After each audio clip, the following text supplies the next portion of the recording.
اللہ کے ڈر و خوف کو اپنے سینے کے اندر پیدا کرو. جس دن اللہ کا ڈر اور خوف آ گیا پھر کیا ہوگا؟ وَأَمَّا مَنْ خَافَ مَقَامَ رَبِّهِ وَنَهَى النَّفْسَ عَنِ الْهَوَىٰ فَإِنَّ الْجَنَّةَ هِيَ الْمَأْوَىٰ. ارے جو اللہ کے سامنے کھڑے ہونے سے ڈر گیا، فَإِنَّ الْجَنَّةَ هِيَ الْمَأْوَىٰ، اس کا ٹھکانہ جنت کے علاوہ کچھ نہیں ہو سکتا. اس اللہ سے ڈر جاؤ جو زمین اور آسمانوں کا مالک ہے. اس اللہ سے ڈر جاؤ جو خالق ہے، جو مالک ہے، جو رازق ہے، جو داتا ہے، جو دینے والا ہے، جو مشکل کشا ہے، جو حاجت روا ہے. اس کے علاوہ نہ تو کوئی مشکل کشا ہے، نہ کوئی حاجت روا ہے، نہ کوئی دینے والا ہے. ایک اللہ ہے، ایک اللہ ہے، ایک اللہ ہے، ایک اللہ ہے. اللہ کے علاوہ کوئی کچھ نہیں ہے. وَنَحْنُ أَقْرَبُ إِلَيْهِ مِنْ حَبْلِ الْوَرِيدِ، وہ میری اشارت سے بھی زیادہ قریب ہے.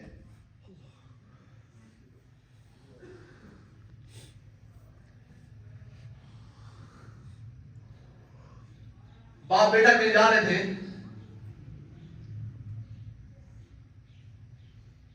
راستے کے اندر انگور کا باغ دیکھا. راستے کے اندر انگور کا باغ دیکھا. باپ نے کہا بیٹا میں انگور توڑتا ہوں تو دیکھتا رہے، میں انگور توڑتا ہوں تو دیکھتا رہے، کوئی آدمی نہ آ جائے. جب کوئی آنے لگے تو مجھے آواز دینا، میں نیچے اتر جاؤں گا. کہنے لگا ابا جان ٹھیک ہے ایسا ہی کریں گے. اب وہ انگور توڑنے لگا تو بیٹے نے کہا یا ابی یرانا احد، فرمایا ابا جان وہ ایک ہمیں دیکھ رہا ہے.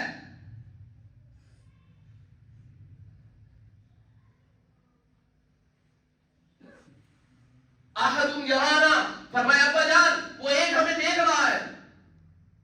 باپ جلدی جلدی باہر آیا، دائیں دیکھتا ہے بائیں دیکھتا ہے. فرمایا میرے بیٹے وہ تو کوئی نہیں دیکھ رہا، کوئی بندہ ہی نہیں ہے، انسان تو کوئی بھی نہیں ہے. تو کیا اس بچے نے جواب دیا، معصوم سا بچہ تھا، اس نے کہا انسان تو نہیں دیکھ رہا، انسان کا رب تو دیکھ رہے.